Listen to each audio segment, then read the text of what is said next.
So yeah, we're actually talking just specifically about movie soundtracks and our favorites, and we haven't designated somebody to go first, but we can take a volunteer right now. If, I'll go first.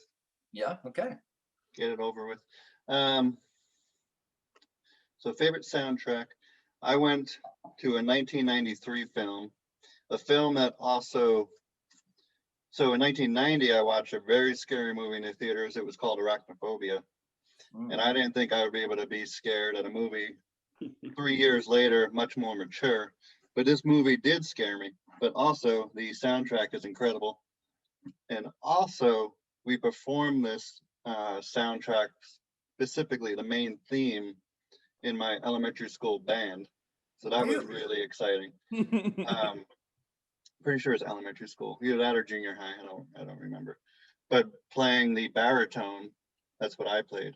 It was a very bass heavy instrument that was a huge part of this theme, which was nice. So I had a shining moment in this song. Wow. So the movie also today, like I watched it probably 2 or 3 months ago, and it holds up between quality, the special effects, the storyline, and it opened the door for many more of these movies to be made.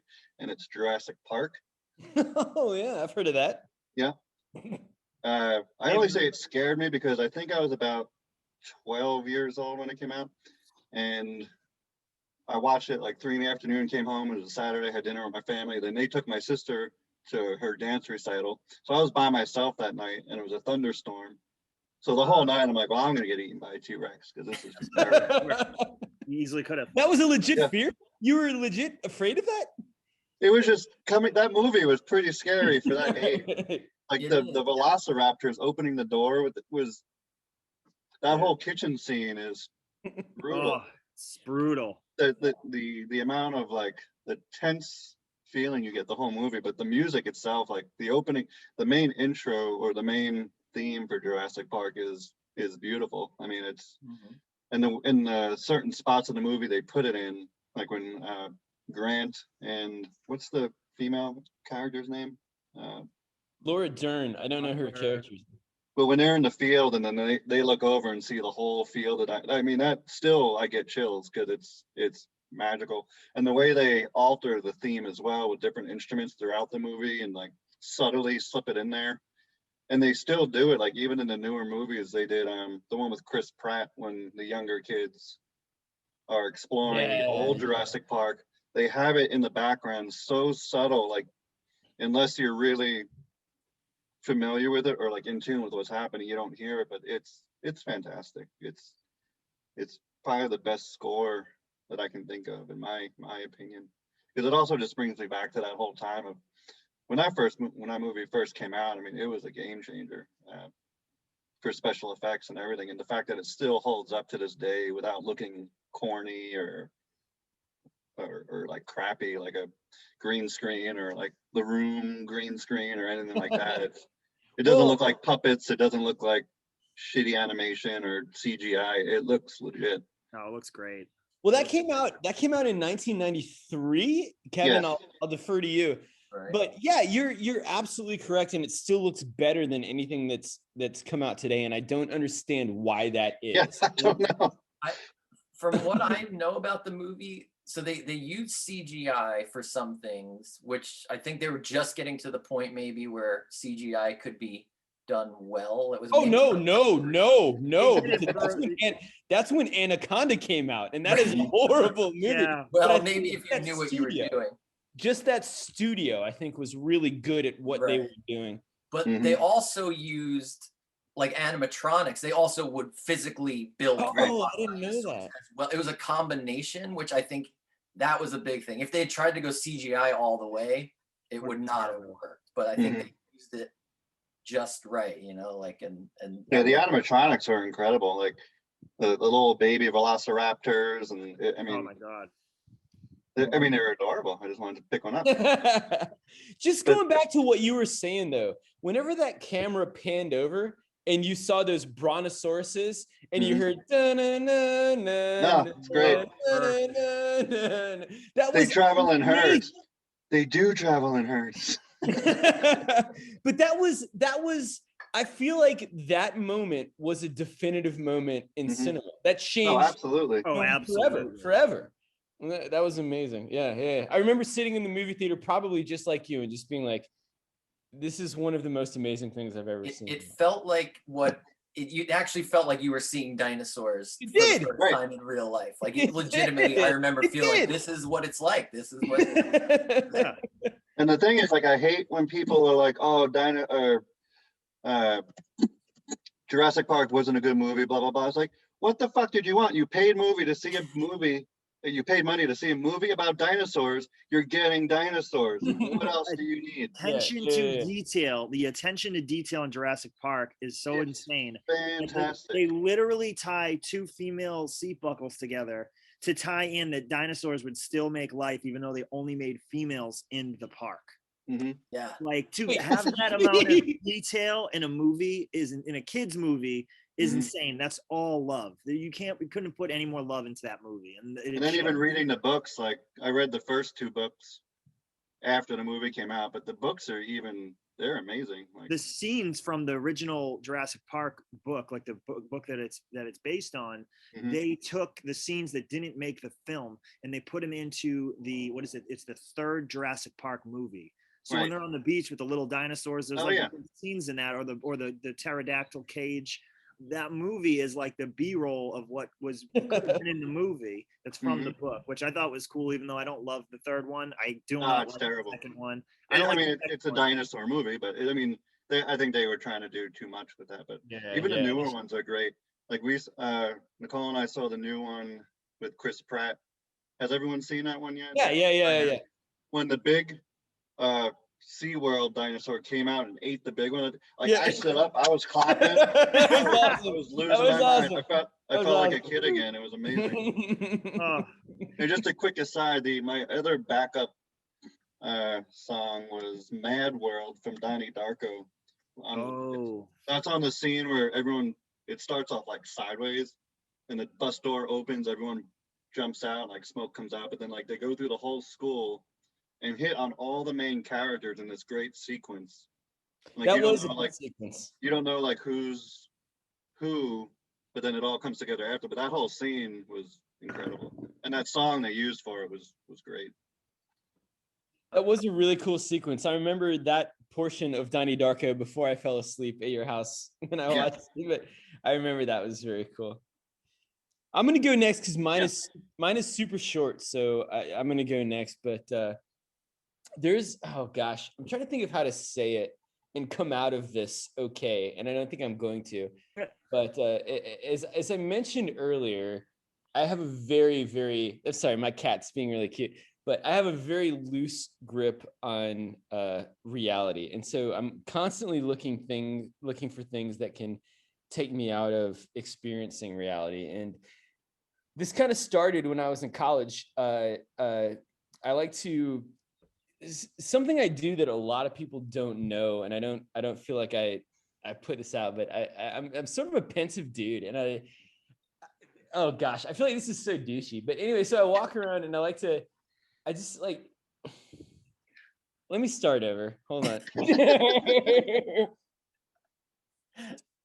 One of my favorite movies of all time is a movie called Thin Red Line, directed by Terrence Malick, who did Tree of Life. And he's a very interesting director in the sense, sorry, my cat is fucking, but he's a very interesting director in the sense that he did a movie in 1978 called Heaven on Earth. Days of Heaven. Sorry. Yep. Days of Heaven, which is very beautifully shot cinematically. And then his next film came out in 1998, which was 20 years later, which was The Thin Red Line. And I wasn't familiar with his work until that movie came out. And it was such an interesting film in the sense that I sat down in the theater, and from the second, and I think we've talked about this on our text message thread, but I can't explain this phenomenon, but from the second it came on, I knew I was going to love it. And I said, whatever happens from here on out, this is going to be a piece of art that I'm going to love.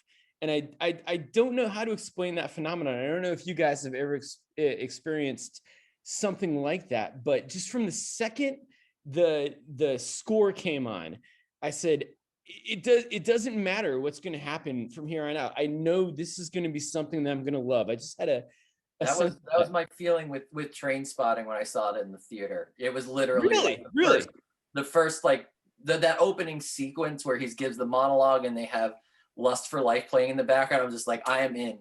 Whatever happens, I am on this ride. I am loving it. That's awesome. John, I'm so glad you said that, because I wanted to pitch that to everybody on the podcast today, but we've already taken so much time, but I didn't know if that was a real phenomenon. But as soon as the score came on, I said, whatever's going to happen from this point on, I'm going to love. But Thin Red Line is a movie about World War II, but it's not really about that at all. It's about a very pensive man and his struggle with the duality of the horrors of war and the beauty of nature. And it wasn't pitched at that. So if you go into Thin Red Line thinking it's a war movie, which is what it was sold as, you're going to hate it, because it's not a war movie. It is not a war movie. It's a movie about a guy walking around for 3 hours talking in a Southern accent about the beauty of nature and his fear of death. I mean, and not to get too heavy, but that's kind of what I do every day. And I look for sort of a like to watch this movie and see that presented on screen, but to have that be something that I do every day, it was sort of vindicating. And there's a theme that plays. So the name of this character his name is Wit. And the theme that plays whenever Wit is on screen is obviously called Wit's theme, from the soundtrack of Thin Red Line. And every time Wit is this guy who's in the middle of World War II, and he's walking around looking at nature, waxing poetic about man's position in nature and the meaning of life and death. In the middle of World War II, and there's this theme playing while he's doing that, and I don't know, man. So whenever I kind of walk around on my day-to-day life and just kind of think about things, I'm doing a horrible job of describing this, but whenever I walk around in my day-to-day life and just kind of think about things, I have this theme playing in the back of my head as if I were this character in this film. It's such a weird thing to do with your life, but to see a character on film be as pensive as you are while this theme is playing in the background, I sort of adopted that theme to have it play in my head in the background while I'm kind of doing that. I don't know if I did a great job of describing that, but I love it. I don't know. So that's my pick. Wit's theme from Thin Red Line. I still need to watch that movie. Yeah, so it's funny you say that. So Terrence Malick's movie, Kevin, what was it called? Days of Heaven? Days of Heaven. Yeah, so if you watch that, it's a beautifully shot film from start to finish, and it's like a real film. But then 20 years later, he did Thin Red Line, which is also a beautifully shot film, but it's the perfect midpoint between Days of Heaven and Tree of Life. So it's kind of a narrative, but it's also just people walking around doing voiceovers. But then once you get to Tree of Life, it's just all Tree of Life. You just took out all the dialogue and it's all voiceovers. That's why Tree of Life is good too, because they also have dinosaurs. So, and I love dinosaurs. They do. You do love dinosaurs. You have one in front of your house. I do. Yeah. And Tree of Life, I think, is the ultimate film that in the sense that you can bring whatever your issues are in life into it.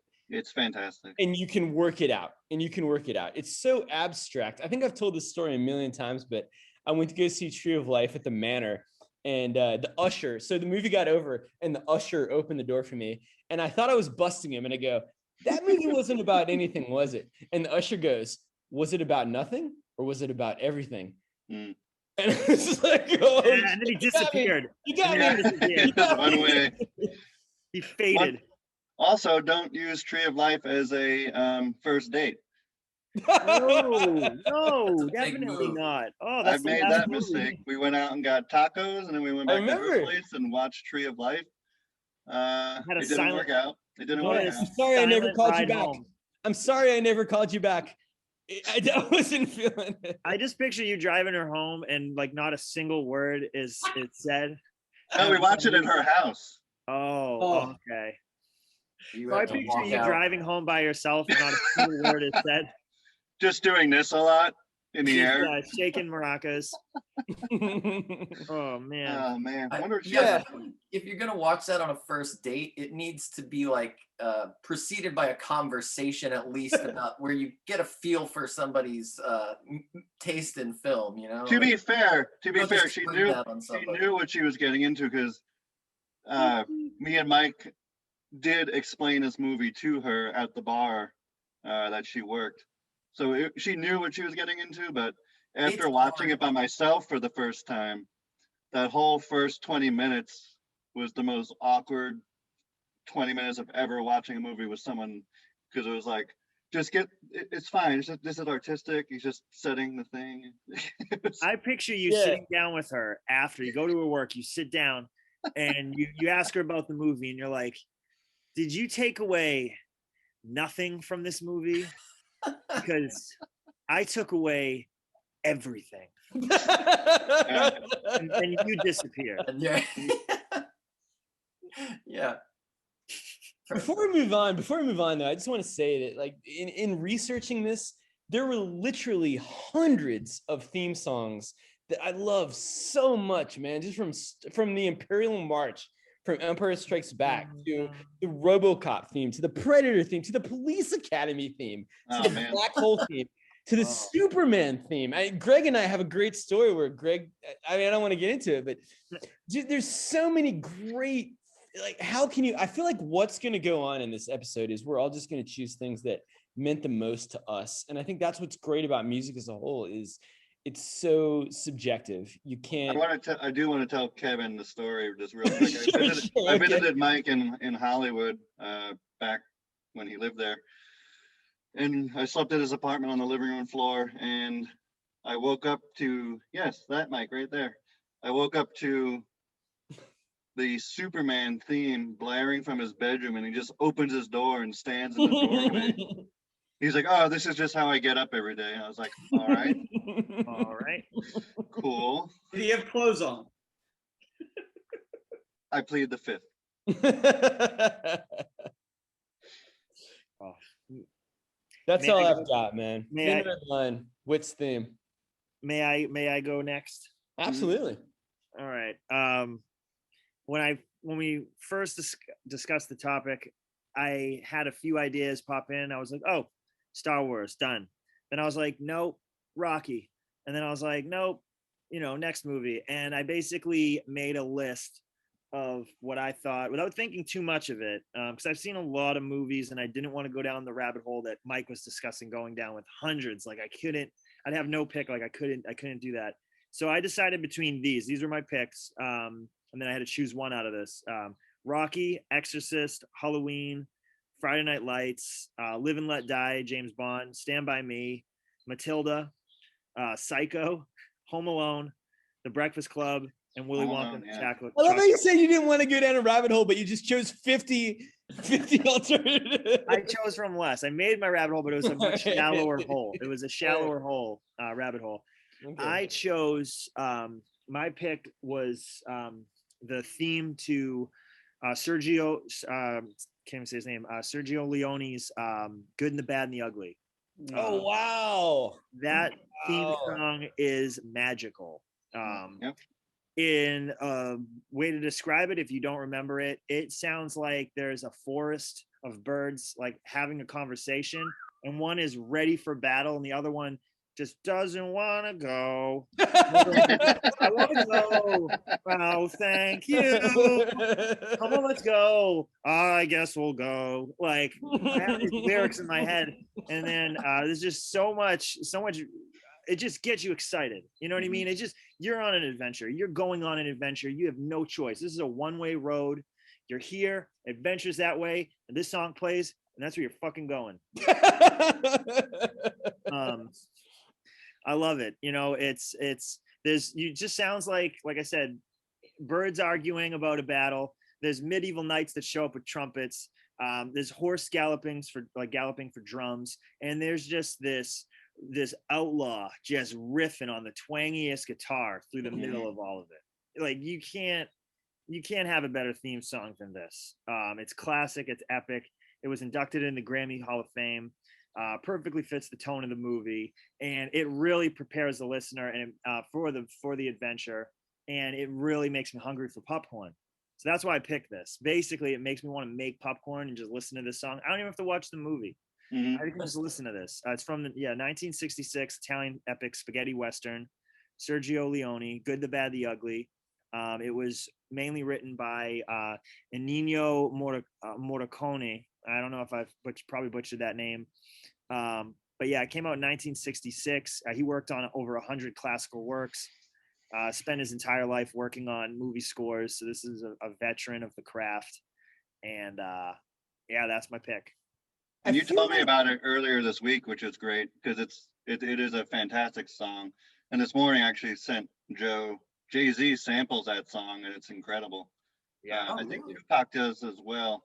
But also Radio Shock Jocks, Opie and Anthony, when they moved to XM Radio, they used that song as their intro, and it was fantastic. It really set the mood for their show. Yeah. Joe, my wife falls asleep during westerns, so I usually watch them by myself. But I'm watching Mortal Kombat right now, and the whole time I'm watching it, before I got on the Get podcast, over here. I'm watching Mortal Kombat, and the whole time I'm like, why did I just fucking put on Good, the Bad, and the Ugly? Like I should just start this trilogy. Why am I wasting my time with these fucking Sega ninjas? Like, you know what I mean? Like Sega Genesis Ninja movie. What am I doing? I should go and start the Man with No Name trilogy, and I need to do that. And Greg now walks around with a harmonica, which isn't Good, the Bad, and the Ugly. In my opinion, that reminds me of Once Upon a Time in the West, which is the only spaghetti western I like more than these three Clint Eastwood movies. Once Upon a Time in the West, in my opinion, is the best western movie of all time. Main character, I don't even think he talks in the whole movie. He just plays the same song on the harmonica, and he's a badass the whole time. Is that connected to these movies? You want it to director be so or anything? Bad. I don't think so. No, you want it to be so bad because it's on that level of great spaghetti western, but it's not. And have you ever heard the song by Muse called Knights of Sidonia? Yeah. That I'm not comparing the two, but I feel like it's Muse's like, we're gonna try to do something like this. But the music video even kind of is like a futuristic yeah spaghetti western sort of, and there's elements in there in the song I think that tie in a bit to it's a great song. Yeah. But yeah. I think my pick was a little more personal. I think if we were talking about greatest soundtracks of all time, I think your pick would 100% be in the argument. I think your pick is among the best movie soundtracks of all time. I picked it because it's, like I said, it's the only theme song of a movie that makes me want to make popcorn and listen to just. And I did my Aw Man. Mike Baby wanted me to bring back the Aw Mans. So let me see here. Halloween was going to be one of my first picks. So was The Exorcist. Halloween got 8 Aw Mans. It's very repetitive. Exorcist theme song got 10 Aw Mans. And what an Aw Man is, for anyone that's new to this, is when I'm listening to a song and my brain's like, oh man, I love this. This is great. Rocky got 10, very solid. Friday Night Lights, Explosions in the Sky, got the closest to top. It got 16. Live and Let Die, it's the Beatles. I mean, killed it. There's some aspects of the song I don't love. I didn't love the guitar tone, especially for a Beatles song. Well, it's a Wings song. It's a Wings song. Well, yeah, it's not the Beatles. Not the Beatles. 13. Live and Let Die got 13. Friday Night Lights got 16. Good and the Bad, the Ugly got 19 Aw Mans by me. Wow. 19. That's a lot of Aw Mans. It's a lot of How many Aw Mans? Kevin, what do you have for us? Yeah. Yes. Man, I just much respect to your picks, man. It's the great thing about film music and just music in general is it is personal. It's something that means so much to you. You try to convey what it means. Some people get it, some people don't. But what's so great is at the end of it, it's yours. It belongs to you. And I think as some of you guys as musicians are right into the mindset of this, and that, you know, when you hear music of any sort, it just connects on some level. And for me, I was really lucky again to be at the perfect age for this film. I was 14 when it came out. Mike knows the answer to this. My favorite soundtrack of all time. Oh, wow. Is E.T. For me, you know, coming off of so many films after Star Wars, where I really was aware of the magic, not only of filmmaking, but music in film. You think about John Williams' work, you cannot overstate what an impact that man has had on just the broader culture. I would argue that more people know the music to Star Wars than might know Beethoven or Mozart. And Absolutely. some people might think that's sad. I don't think it's sad at all. I think that his work stands right alongside some of the classical masters. And from 75 to 82, and because I'm a giant nerd, I brought more visual aids. From 75 to 82, this is what John Williams did. 75, Jaws. 77, Star Wars, and Close Encounters of the Third Kind. Yeah, I love that one. Yeah. 78, Mike. Superman, there it is. Yeah. 1980, Wow. Empire Strikes Back. 81, Raiders of the Lost Ark. And 82 in E.T. I don't know if the Beatles had a run that good. But 82 and E.T. was the culmination for me. Again, I was 14 years old. And I was a child of divorce, just like Elliot. And I was a kid, all your friends, we all rode bikes all over the place. And I had my head in the clouds, much like Elliot did. The movie really hit me on a level that I have shed more tears watching this movie and listening to this score than anything else. And not just music, I think just in life. Wow. And again, I'm so thankful for it that all I have to do is listen to that music and it transports me to that time, that place, that magical feeling where your imagination was at its peak, but it was before the age where you had to be cool. You know, when you became 15, 16, 17, you were so much more concerned with your clique and impressing girls and trying to be cool and trying to have, you know, an image. E.T. was at that great moment where I wasn't ashamed of the fact that E.T. was my favorite movie. I'm still not ashamed of it. I'm not ashamed that it makes me cry. I'm not ashamed that it moves me to the point where, you know, I can just be a wreck. Like I have to prepare myself to watch E.T. or listen to E.T.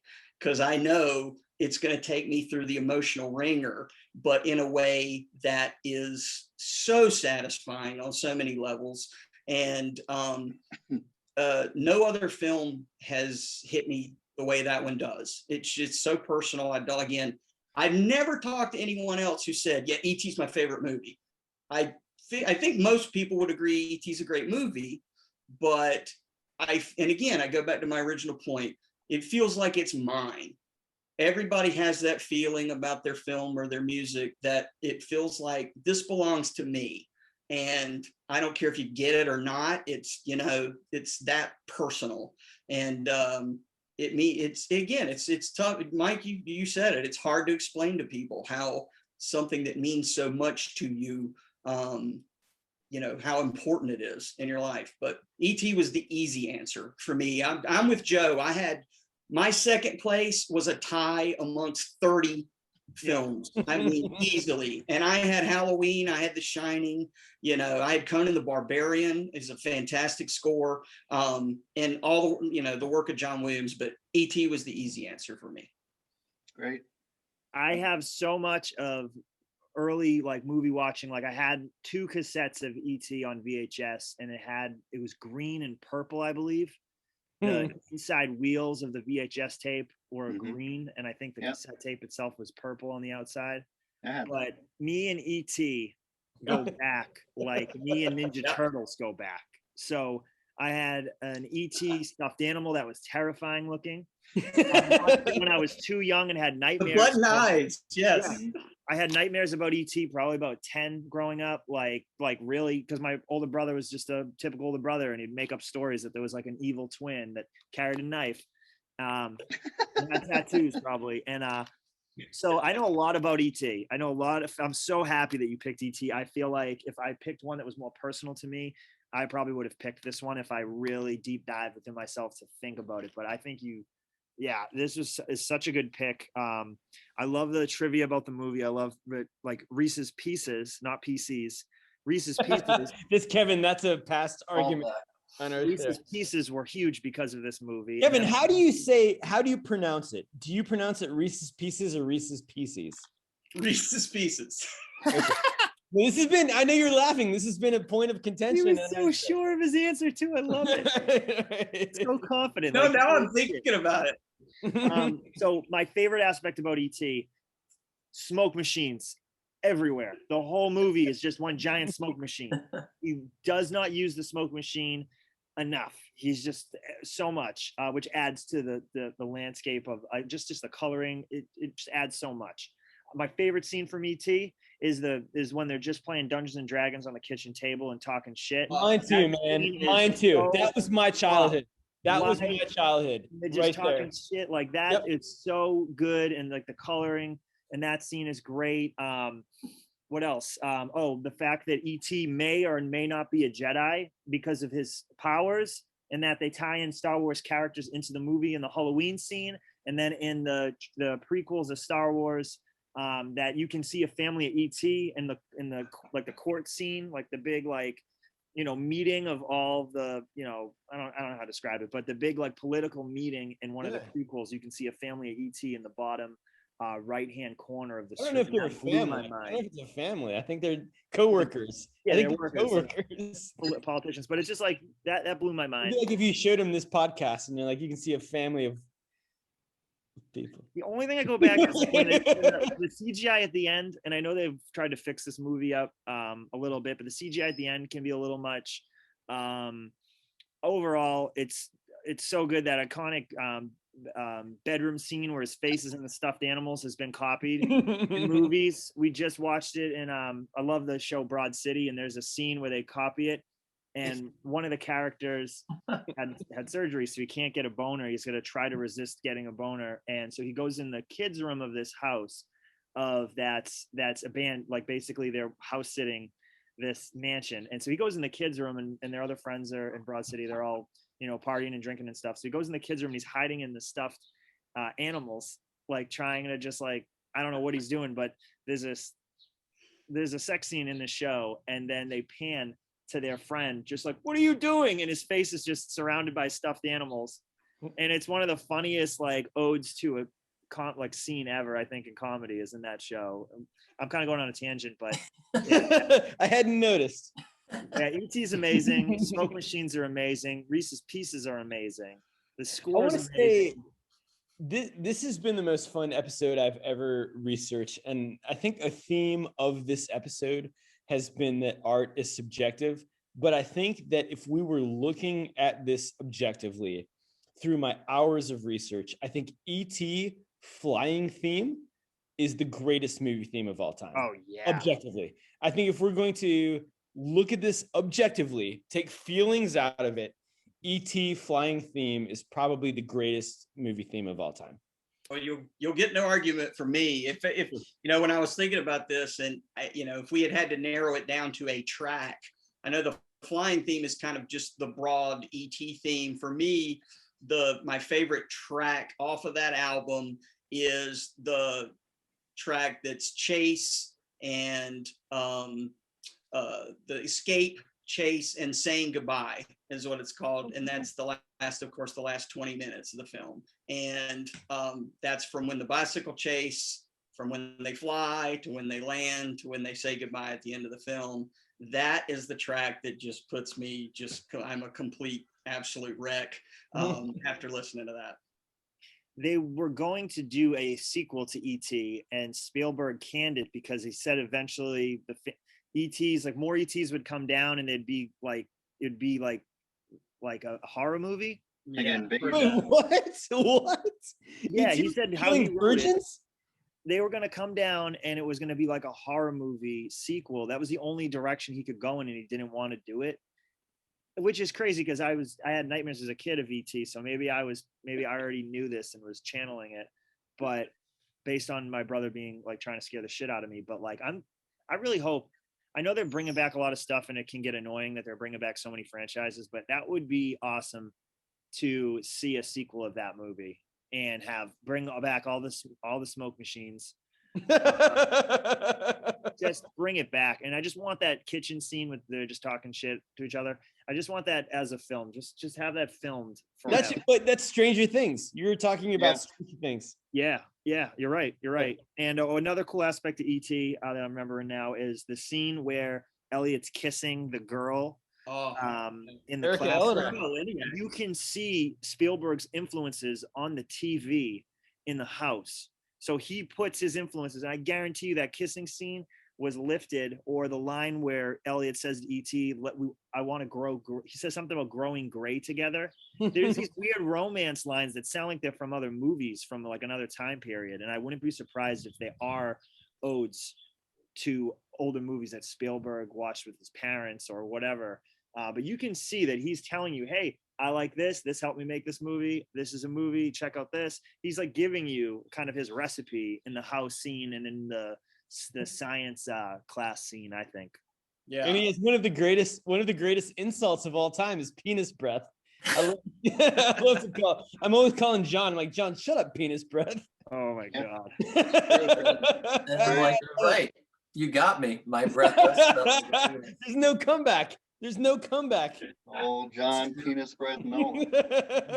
Another great scene of the movie is. Wait, we gotta get on to John. John. You're cutting Joe off. Sorry, I've created a monster. 3 hours in. Totally my fault. Bring us home, John. Bring us home. So my pick, I went in a little bit of a different direction. I kind of chose not to go with necessarily my like personal favorite to listen to, but I think sort of more of my personal favorite from the standpoint of a composer and somebody creating a theme for a movie. And not surprisingly, going back to John Williams, and so I think this will be the third John Williams pick in our episode. But I'm gonna grab this guitar to do a little bit. Wow! Nice. Yes. I can't wait. Wow, this is amazing. This is the only theme that probably anybody can play, whether they play an instrument or not, and it just goes. Okay, I think I overhyped that. I think I might have overhyped that a little bit. So the theme for Jaws, that's it. It's two notes. I mean, do it again. Wait, do it again. It builds. Do it again. And then it just starts to get a little bit. And other things come in and it builds, but that's the basis of it. It's just two notes. Which is insane. Like it's really unbelievable that he thought of that and made it work. And I was reading up a bit on it, and when he played the idea for Steven Spielberg on the piano, which probably it sounded a lot like that. Probably when he sat down, it was just like it's gonna go. That's a crazy pitch meeting. And Steven Spielberg thought he was joking. And, wait, really? Is that really? That's true. Oh, I didn't know that. Yeah, I mean, because wouldn't you, if a composer sits down and plays two notes on the piano over and over again, you'd be like, that's not a theme. That's just two random notes over and over again. And also, so this is John Williams' first big score. I think, Kevin, you could probably correct me on that if I'm wrong, but I think this was his first big one for a movie, right? It's before he was established as John Williams, right? Yeah. Yep, he had done a few before that, like Towering Inferno and some stuff Okay. like that. But Jaws, yeah, was the big one. So I guess he had done some other things, but he wasn't what we know now as John Williams. So that makes it even crazier that he's showing up with this 2-note idea. But he explained it to Steven Spielberg, and he got on board with it. But that's just amazing to me. And then I looked into it a little bit more, and so like I think he understood something about those 2 notes, where it's musically, it's not really in a normal key or like major or minor, and it sort of like leaves you expecting something else to happen because you just hear these 2 things and it's like, well, what is that? It doesn't, and it just instinctively kind of puts you on edge. And he understood that about music, where, you know, it's like, I wouldn't understand why it works even as a musician, but he was smart enough to know that there's a reason. It wasn't just a random, like, oh, I'm just going to pick these 2 notes and hopefully it works. Like, he did it very purposefully. And that's really fascinating to me, that he understood how to make that work. And also those 2 notes, like, I feel like almost anybody in the world would recognize that as the theme to Jaws. Like, you could go anywhere and then sit down at a piano and go bum bum, and then go, oh, Jaws. Like, that's also amazing to me. If you are swimming even at a lake and your friend's in the water and you started playing that song, your friend is no longer in the water. Doesn't matter how brave you are, not in the water. Try it. I encourage the listeners to play that on your Google Home speaker or whatever, or like your Bluetooth speakers when you're going swimming with your friends, and see how long people stay in the water. They won't. They'll be. Or even if you're swimming in the water and someone just goes bum. Yeah, that's it. You're gonna look down. I've heard from that theme or that movie that there were people that were afraid to swim in pools and go and take still to this day. It literally scared people from taking baths. Yeah, absolutely. Now, you guys absolutely nailed it. In that more than 45 years after the movie came out, you can play that for a 9-year-old who hadn't even seen the movie, and it's going to scare the shit out of them. For some reason, they somehow know through some kind of cultural osmosis. I don't know what it is, how they know, but that instantly puts you on edge. It's the same with the theme from Psycho. Mm-hmm. It's another one of these tracks that's become a musical shorthand.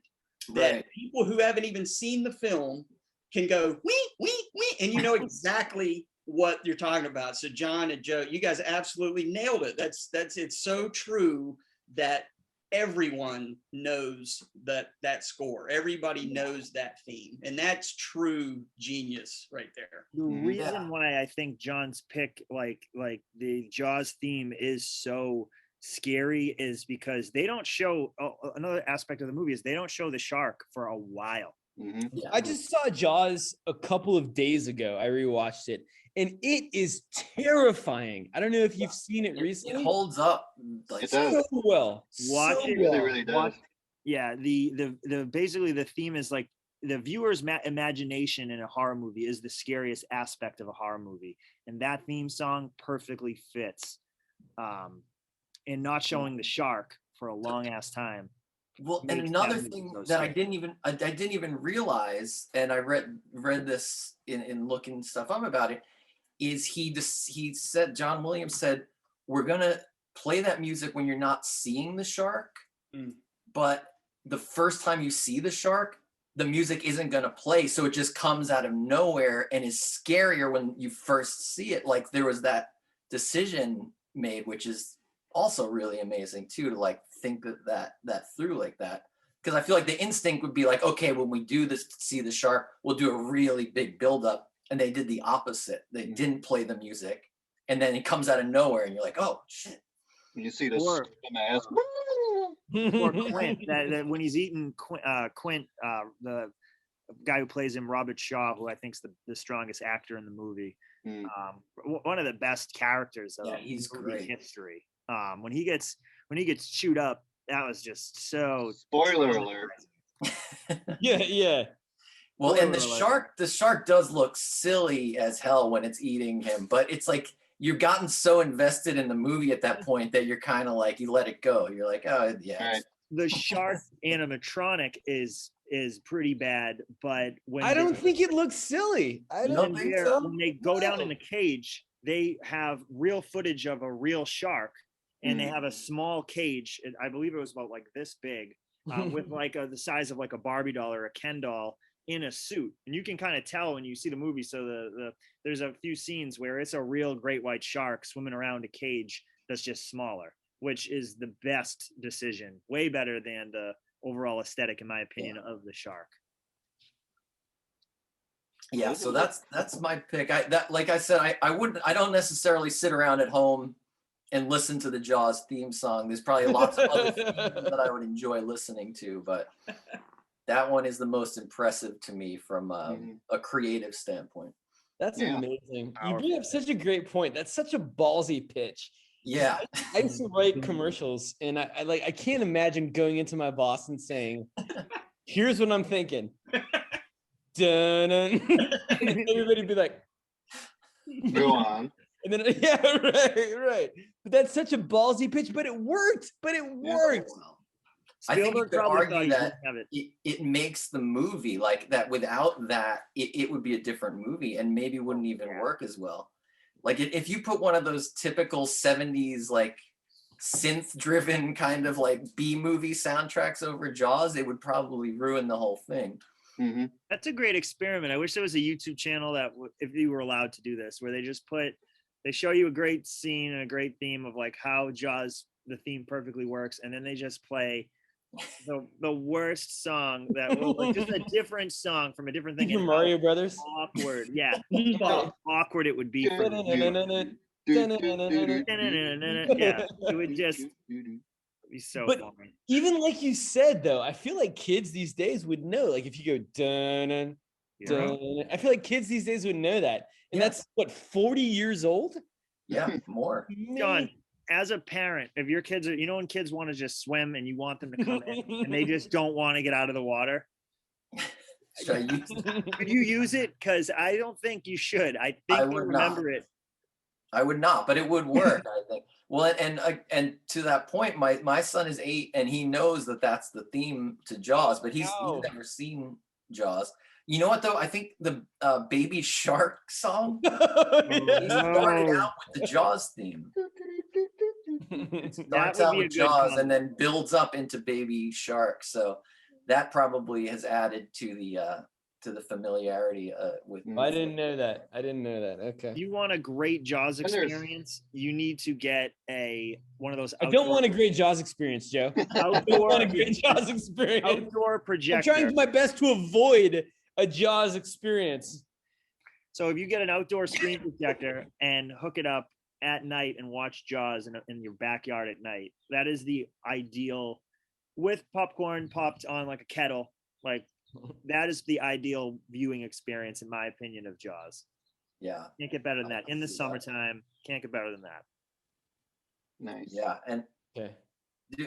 we probably should wrap it up, but I just to go to unrelated to the music though, that you were talking about Robert Shaw, Joe, and Yeah.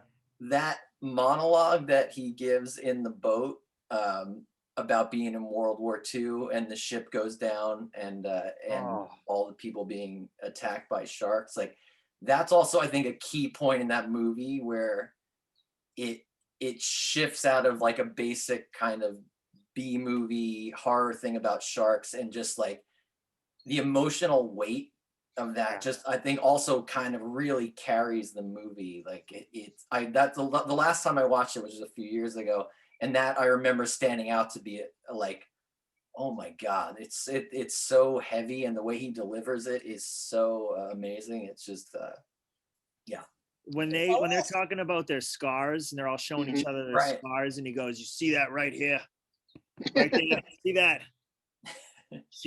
She broke my heart." Like that. I don't know the exact quote, but that I died when I first saw that. That was so good. I want to ask Kevin. Like Kevin, you grew up, didn't you? You kind of grew up on a beach town. I did. I grew up near Riceville Beach. Yeah. Right. So that movie kind of had more of a resonance Oh, with yeah. Very much so. Yeah, as kids growing up at the beach, that was something that was very much on our minds. And you have to remember back then too, they re-released that film a couple of times. Like a year, that was back when films would be on for over a year. Like I remember at the Oleander Cinema for the sign for Jaws, it said now in its 62nd week. you.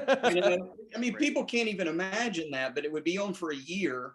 And then it would be gone for a few months and they'd re-release it. And then they re-released it again before Jaws 2 in 78. And that's when I first saw the film. So yeah, I was like 11 when I saw that. And you can imagine an 11-year-old living at the beach, seeing that film the next time I went to the beach. Let's just say I played with my Evel Knievel guys on the beach more than I went in the water. For sure. I was, And they made it seem yeah, I like was that they made the town, it was like Amity, New York.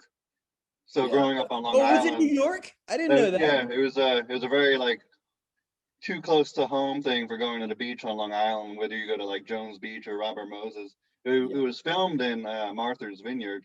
Yep. So that's My right up there neighborhoods. too. So like the whole Northeast, like if you're a kid, you watch Jaws and your parents like, let's go to the beach. You're like, what did I do?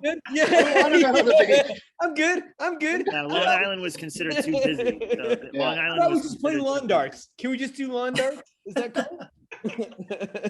That's a movie franchise I really wish there was more than one great movie in it. I wish Jaws 2, Yeah, there's 3, definitely 3D. You didn't like the one with the Jamaican?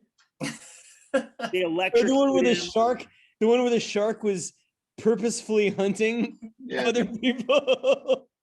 Like, For Relative revenge. of the shark. That was killer, right? I hate Godfather 3 so much and love 1 and 2, but I really hate Jaws 2. Because you didn't even get just at least one more great Jaws movie would have been amazing. But no, just one. That's it. Yeah. I would be remiss if you can bear with me for one more second. Joe, I think you mentioned it earlier. I would be remiss if I did not mention the theme to Halloween. I mean, Good. that's another one of those themes. God knows there's been 10 or 12 of those movies made. 8 on And hands. further to Joe's point, it's another one of those you're like, boy, I wish there was another film that was as great as the first one. We can certainly debate the value of some of the other ones. Mhm. Mike and I know are big fans of the third one, and I know a lot of people aren't. But that first film and that theme, if you sit anybody down who has not seen that film, and the way that movie opens with that music, if that doesn't scare the shit out of you, I don't know what will. And the influence of that score cannot be overstated. It is another one of those themes that has just become ingrained in our culture to the point where younger kids, like I said, who haven't even seen the film, if you sit them down, the minute they hear that music, man, they are on edge. That movie is serving notice that it will scare the crap out of you. You And, know, a movie is scary when you have the villain wearing a William Shatner mask that's just painted white. That's almost like that's like a baller move, I guess, for lack of better words. Like it's like, yo, we can use the guy from Star Trek, paint the face white, and it's still going to be one of the scariest horror movies of all time. But I think what makes that movie scary, like besides the score, is the camera angles and how you'll just be looking down a street and you'll just see him like this small on screen, just in the the scene with the where they're drying sheets out on the clothesline. That's the scene. That's the camera angle that is the scariest in the movie right there. Yep. And it's just a blink. And he's gone. The little details where you can tell this person went to art school for cinema and they happened to be making a horror movie. Like this was one of the best people. Similar if Spielberg made horror movies, you're like, this is one of the best, and he just happens to do this genre and he's killing it. And it's such a bummer that in the aftermath of it, there were so many, crap slasher movies that came out, and, they can be taken on their own as, like Rocky sequels as just stupid fun. But Halloween really does stand up as a piece of art. It really is. It's a film school, for an hour and a half. You really can learn a lot just in composition of shots, and it's not violent. Its reputation as being, more violent than it is. But I think, again, the score is really what sets the tone, and anybody can play that on their piano. Yeah, another Yeah, one. I'm sure you guys could right now. But and just as John was talking about with the Jaws theme, something that's so simplistic that somebody sat down at their piano and and knocked out has become this thing that 40 years later is instantly recognizable. And just like the Psycho theme, it is something that instantly puts you on edge. And I think it even enhances some of the sequels that are not very good. Just the music helps. Like, I didn't think this last Halloween that came out, I didn't think it was that great. The music is still good. And I know they're making like 2 more. It's They just need to take their budget away. Take the budget away. Get the art school. Exactly. That's a Find great some point. art school That's a kids. really good Take point, away the actually. budget. Get some art school kids. Give them what they had in the first Great one. point. And just That is a go. great point.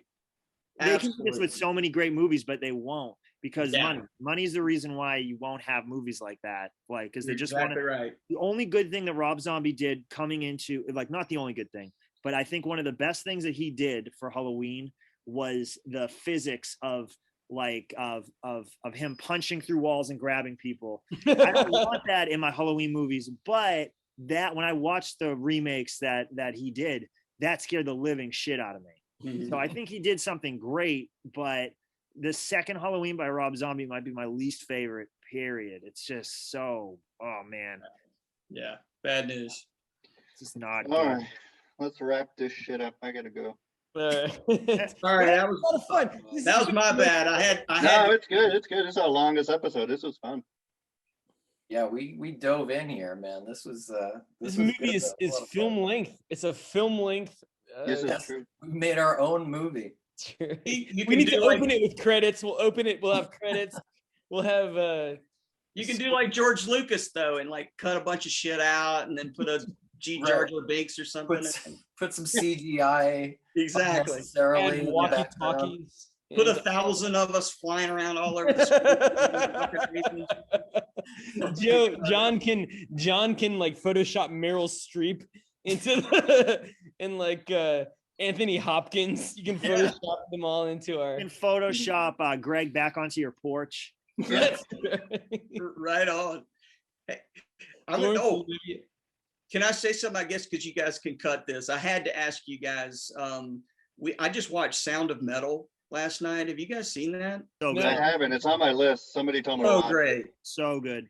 As Yeah. as musicians, I know you guys will really respond to it. It's my brother's a drummer, so I really took to it as well and called him immediately after and was like, yeah, you got to check that out. But sorry, I know that's not Oh, part of yeah. the show, but That was shot right in my hometown. All of the tour video is just going up and down Route 1 in Saugus. no shit, really. Yeah, all the Oh. touring. I'm like, you're just a mile down the road from the road you were at.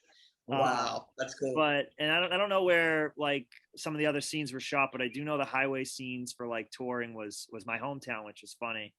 But no, that is if you're in a touring band and you can't relate to that movie or know a friend, like the drummer of my project now has hearing problems and almost had to go to have surgery on his ears. I actually messaged him after I watched the movie. I'm like, hey man, I'm just like glad everything was okay. And I was like, I just watched this movie, blah, blah. And he was like, dude, my problem was nowhere near that. I'm like, yeah, but him having a problem with his ears and having to play drums with like earphones on or like canceling tours because of his ear problems was like scared the shit out of all of us. Yeah, I'm sure. Yeah. All right, guys. Well, good talk. Yeah. That was fun. Thank you so much, everybody. Yeah. Yeah, thank you guys for letting me crash your party, man. I really appreciate it. It was a lot of fun. Yeah, that was awesome. That was a good episode. Thank you so much.